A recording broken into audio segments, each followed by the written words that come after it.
My name is Ted Lucay, and if you've seen our other tapes, the one on collar and screamer, show you how we work with sticks there in relation to the knife. On panantukan, some of the boxing, the Filipino boxing there, again related to the Filipino weaponry. The stick boxing, which is a combination of the Filipino and the boxing arts put together there. Well, today what we're going to show you is the pocket stick, sometimes known as the yawara or the kubatan. In the Filipino terms, it's known as, it's called by the tabak malait or ulisi palad or ulisi palay or pali, and there's a bunch of other descriptions. But basically, the pocket stick would be a good general description. Now they come in several different forms. The pocket stick can represent something like this, and here's a basic one, or two of them. Fits in your palm. It's a dowel that fits in your palm. It extends out on the thumb side and on the hammer side. This is the plain version here. You have other versions which are a little bit thinner, and this one's here. You got a little nice, pretty carvings on it. Okay, and here I got one that's especially made. It's a little bit heavier. Okay, and this one of my friends out there in Indiana here. As you can see, the brass. Okay, but they primarily represent things like, well, first of all, coming off the Filipino side of the weaponry, it represents the knife. And again, this rather than using the blades, I would recommend that, why I like the pocket stick, because we can make it non-lethal. Okay, so like by folding the blade, we have the pocket stick in hand. Okay, so we have enough sticking out of the back end here and here. Okay, so for safety reasons, and if you're practicing it, please be very careful, and I would urge you to do it with the blade closed. Again, this is just a representation, though. It also represents, I like using this as an example. This is a little flashlight. Okay, you can see it's a little inexpensive model, but this fits perfect here out on the thumb side, sticking out also on the hammer side. It also can represent a pen. I know a lot of instructors who use the pen or the pencil in teaching self-defense to women, and it's a very effective tool. Again, it's enough sticking out of both ends to where it can be used in several different ways. All right, now our next question is, why do we want to use the pocket stick? Well, number one, it is always better in my book to have something rather than nothing. Number two, it's legal, and it's non-lethal. It's also very inexpensive. It can be carried, obviously in your pocket is why a pocket stick, but it can be carried concealed. It can be used also in a lethal fashion with the knowledge and education of manipulating these. It's inexpensive to make it or to buy these things. It's very inexpensive. And the next thing that we want to keep in mind, it is very easy to learn. Again, remember, we want to use this as a deterrent, and with some education, it can be quite effective in giving you the time to get away from the situation. The next thing is that it can be carried and concealed very easily. One of the next important keys is that some of these, again, for some of us, like I have very small hands. For smaller people or women, it can be geared down to where it can fit very nicely, and where it's not big and bulky. So there you go. Again, we have something here that's very simple in structure and quite effective when taught with a few lessons. When we get back, we'll show you some of these techniques. Okay, first of all, let's go into some positions with the pocket stick. Okay, so first of all, we have the thumb side and we have the hammer side. Okay, things can be done horizontally with the palm down or palm up position. Okay, you can go through your diagonal shots. There's a palm down, there's a palm up position. Okay, now we can go into a diagonal overhead in this fashion here. Okay, we can go into a vertical position, coming up, vertical position going down. We can poke with this. We can poke and rake with this. Poke and rake with this. So there's several different uses. We can also slap with this on this position here, like this. Okay, so as you can see, it's very basic. Now, of course, you also punch. You can do your vertical punching with this, or you can do your horizontal punching with this. Okay, more like into a boxing fashion. So again, to however you feel comfortable with using this, it's not as complicated as some of the other weapon. You just hold it. It's like a roll of quarters in the old days, if you happen to have a roll of quarters with you.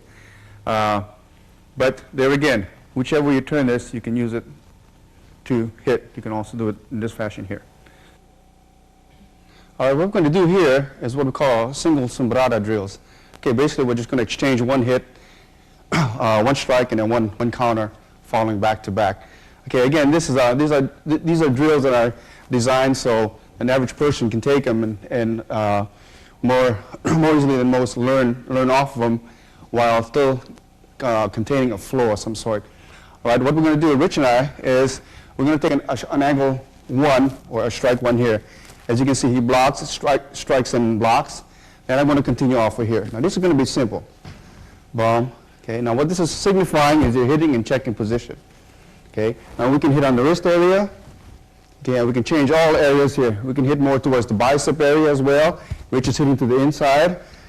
Okay. And out to the shoulder area here. Okay. Back to the fist area here. So as simple as this drill looks, see all it is, we have a strike, catch, strike back. 1, 2, 3. 1, 2, 1, 2. 1, 2, 1, 2. Now we can do this also moving around if you like. Okay, we're just going to do a slight circle. This is where we utilize footwork and the zoning elements involved. Okay? Okay. For our next exercise, we're going to do the inside line. We'll do a parry to the inside and a strike to the inside of the wrist. Again, that signifies all the different target areas as well. So this will be more of a horizontal strike. The last time you saw a hammer fist position. Now we'll go with the thumb side position to the inside. Okay? This will be coming off the jab, okay, or front lead. Okay, so we'll start off slow first. He jabs in, I'll hit right to this area here, and I'll sandwich in here. Okay, so we'll go bang here, and then I'm going to jab back. It's just a continuing motion. Here, jab back. Okay, here, and jab back. So now if you notice, we're sandwiching the strikes together here. So you have this motion here. Boom. And your position right from here just to hit back right from the frontal position. Okay, bang, here, and here. Okay, so this again keeps it simple enough. Okay, now we can utilize, if you notice, Rich and I utilize still some footwork, although we're not going too much in the circle or anything. This helps the uptick or the snap in the body. Okay? Okay, Rich. Thank you, sir. Okay? All right, our next one will be off this angle here. Now we're going to go back to hitting with the hammer fist position. Okay, and this will come off this back position here. So again, here, Rich will hit it and check it, and I'll get it from here again. Now, if you notice, we get all the choices of where we want to go with this. Okay, so I'll hit and check, back. Now here we're going to spin just a little bit. Okay? Okay. Okay, now we're just hitting the forearm for practice. Now, we can also start to change our target lines. To the elbow here, okay, to the wrist here, to the forearm here. I'm sorry, boom. Okay, to the face here, okay, and back on the arm again, okay. So we'll slow it down as we cruise down to a slower pace. And we'll just stay in one position here. Okay. All right. So then again, hopefully this gives you an example of where you can start off real slow. You can intensify the pace or bring it back down. Okay. Our next line will be the gunting to the inside off a back fist position. Okay, last time we took it off a jab. Now we're going to a back fist position. Now again, we're going to hit off of here. Back fist position is very basic, right? So you strike again, like the inside one off the jab, but you're taking off here, and you're going to come back into the back fist position here. Boom, here, boom. Position here, boom, here, boom. Now here again, we can move again to the inside. Now, if you notice, Rich and I are now switching targets on the inside here. Here, back to the wrist, okay, to the arm, okay, to the bicep. Okay. Now we're going to slow it down again as we come to a close here. Okay. So I'm back to the wrist. Now we stay stationary to the inside of the arm, bicep, okay, even to the facial area. Okay. All right, what we're going to do here is to show you now all those different type of techniques and strikes and angles and combinations of the single sombrada floor drill. What we're going to do is just have an exchange here. This is still in drill fashion, but what you'll see is an exchange, and someone follows up, and then he'll refeed another line, and then the other person will follow up. And what this does for you is gives you continuity in following through with your defense, and then going to offense. Okay, so it's going to look something like this. Okay, so we'll start off nice and easy first. Now, what's going to happen? We're just going to pick a line and just flow. Okay, so the land and roll flow. Right? Okay, okay. So.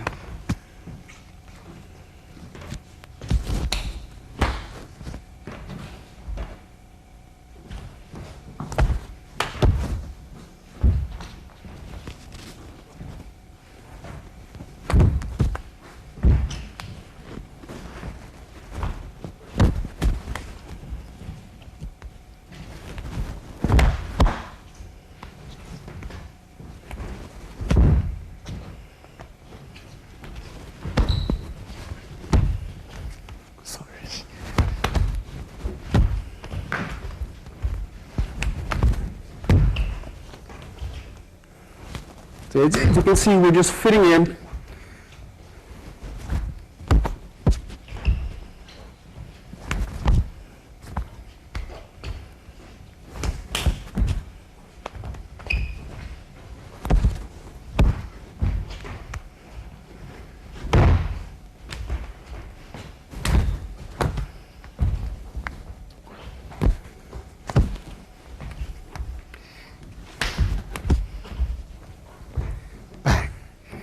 Thank you, sir.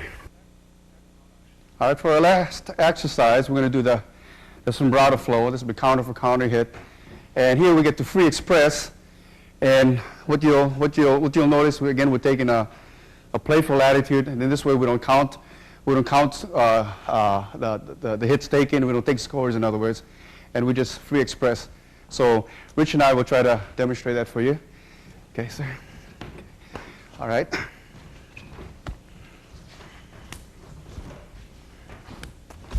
So if you notice, we're just trying to find all the different angles, utilize the footwork as we're working here, and just playing and working on the different lines as we move.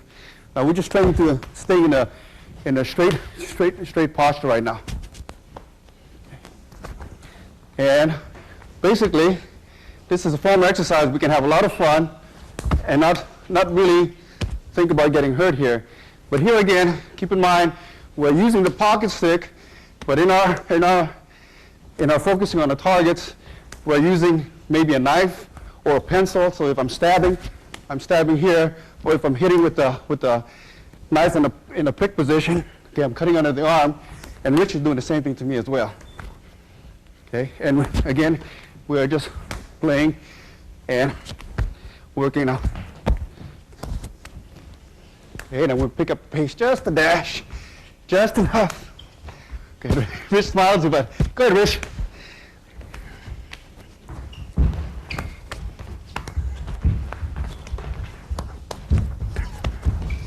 Woo! Thank you, sir.